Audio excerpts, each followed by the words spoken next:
당신의 뇌는 당신이 배우고 경험한 과거의 기억 창고입니다. 조 디스펜자 박사는 대부분의 사람들은 아침에 일어나면 자신이 처한 문제를 떠올리며 하루를 시작한다고 합니다.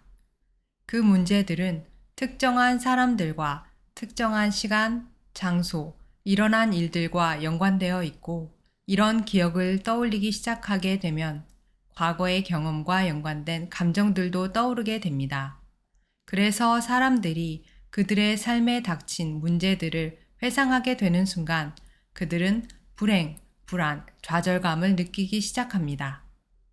Now, thoughts are the language of the brain, and feelings are the language of the body, and how you think and how you feel creates your state of being. So we could say then, most people's entire state of being when they start their day is in the familiar past. Well, if you live in the familiar past, then it makes sense you're going to create the predictable future. So what happens for most people is they get stuck in their biology. So think about this.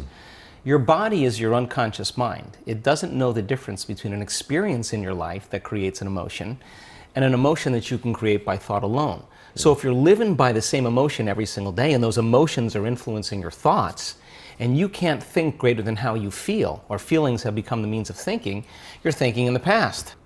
If you keep thinking the same thoughts, and those thoughts begin to fire certain circuits in your brain, the nerve cells that fire together wire together, so all of a sudden you start getting hardwired.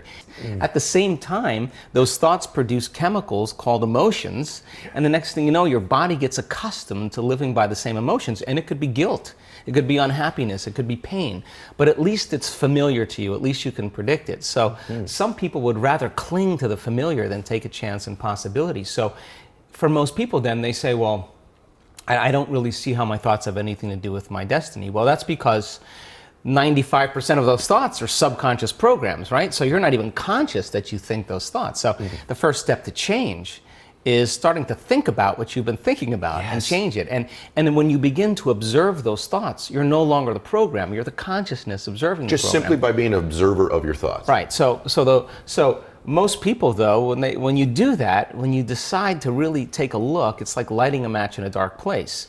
So you feel uncomfortable. So it's easier to turn on your TV, it's easier to play with your cell phone, to distract yourself from those feelings. Well, when you understand that change really requires becoming uncomfortable to a certain degree, and that's normal, that you're leaving the known and you're stepping into the unknown, then it begs the question, what thoughts do you want to fire and wire in your brain? Because your attention on those thoughts begins to reorganize circuitry, remold the brain.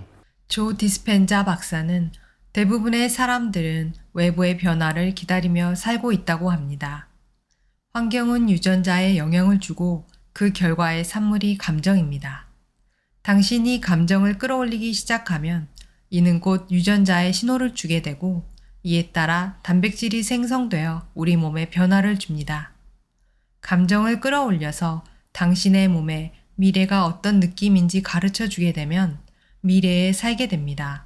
실제로는 현재 있지만 말이죠. 감사하는 마음과 풍요로움 속에 익숙해질수록 미래를 느끼며 생활하게 되는 겁니다. 부족함, 죄책감, 공허함을 뒤로 한 채로 말이지요. 몸은 무의식의 마음입니다.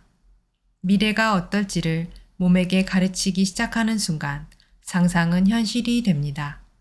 우리는 명상을 통해 더 큰 효과를 누릴 수 있습니다. 상상하세요. 이 모든 걸 가진 것처럼 느끼세요. 당신의 미래가 현실이 될 때까지. 긍정회로.